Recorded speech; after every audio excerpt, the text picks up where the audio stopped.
Oi, gente. E hoje eu quero deixar uma mensagem para vocês. E quero dizer para vocês que Deus usa várias formas para poder falar com cada pessoa. O importante é a gente buscar a conexão, né? Buscar o ancoramento quando a gente for ler a Bíblia. Buscar o ancoramento quando a gente for usar de algum subterfúgio para poder ouvir o que Deus, o que a nossa espiritualidade tem a nos informar como informação, né? Então ele pode usar uma mensagem no WhatsApp, ele pode usar a Bíblia para falar com a gente, ele pode usar um oráculo, ele pode usar outra pessoa, outro ser humano para poder nos trazer uma mensagem. Então, assim, Deus, ele é todo poderoso. Ele usa quem ele quer para poder transmitir a sua mensagem. Ele usa quem ele quer e o que ele quer, né? Então, assim, lembrando que Deus é o maioral, Deus é o maior de todos. Então, ele usa o que ele quer. Hoje a gente vai falar um pouquinho sobre o Salmo 102, né? O Salmo 102, ele ensina que nenhuma dor é eterna e que o desgaste que vivemos não define quem somos. Que nem o nosso, não define quem nós somos e nem o nosso destino. Que muitas vezes passamos por fases difíceis, acreditando que tudo está dando errado. Mas o Salmo, ele mostra que até os momentos de sofrimento possuem um propósito de aprendizado e amadurecimento.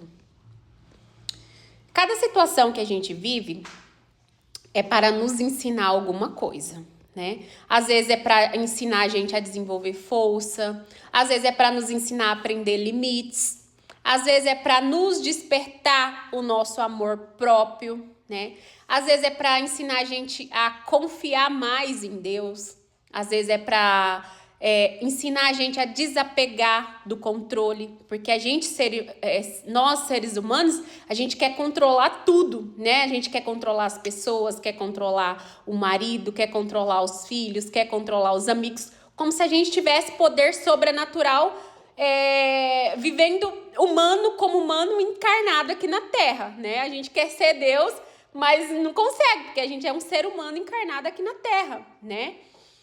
E enquanto a lição ela não é compreendida, tendemos a repetir padrões, né?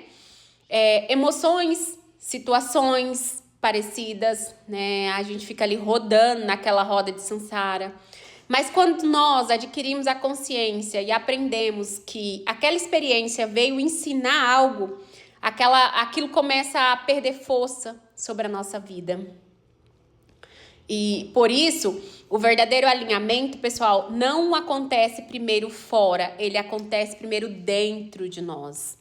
Quando nós nos organizamos o nosso interior, quando nós organizamos os nossos pensamentos, quando organizamos as nossas emoções, quando nós nos organizamos as nossas atitudes, a nossa energia ela se alinha e a forma como nós enxergamos o externo começa naturalmente a refletir essas mudanças em nós mesmos, dentro de nós, né?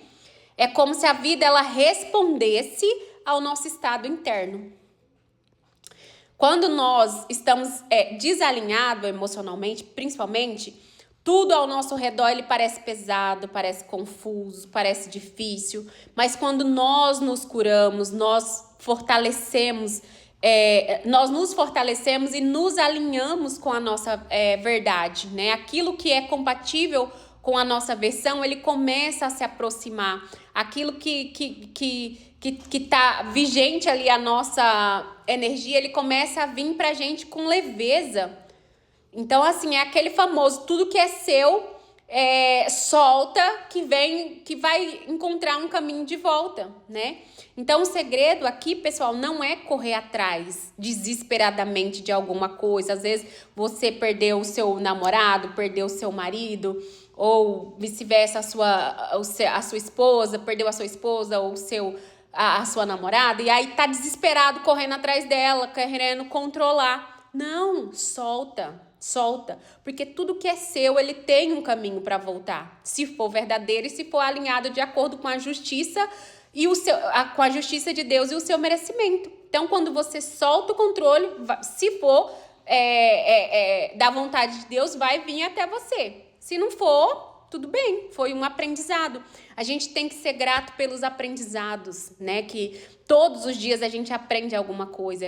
Nós, seres humanos, descemos aqui para a Terra justamente para isso, para poder aprender, né? Para poder aprender, evoluir a nossa consciência e transcender essa evolução. E como que a gente transcende? O que a gente aprendeu, o que a gente evoluiu, a gente ensina para outras pessoas, né? Então, essa é a forma de transcender.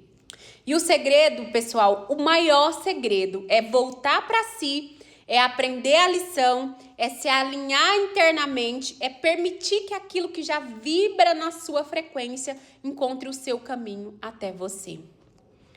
Porque tudo começa dentro, né? Já tem aquela frase lá na Bíblia que Jesus diz: entra pro teu quarto e ora. Qual é o teu quarto? É dentro de você. Então entra ali no seu íntimo, vai conversar com você mesmo e ora, né? Pessoal, é isso. Espero que vocês tenham entendido a mensagem. Um beijo, um abraço a todos. E sejam bem-vindos, seja bem-vinda ao nosso conteúdo de gestão emocional. Estamos de volta, né, para poder trazer mais expansão de consciência, trazer mais aprendizados, gerar evolução para todos vocês. Tá bom, pessoal? Beijo!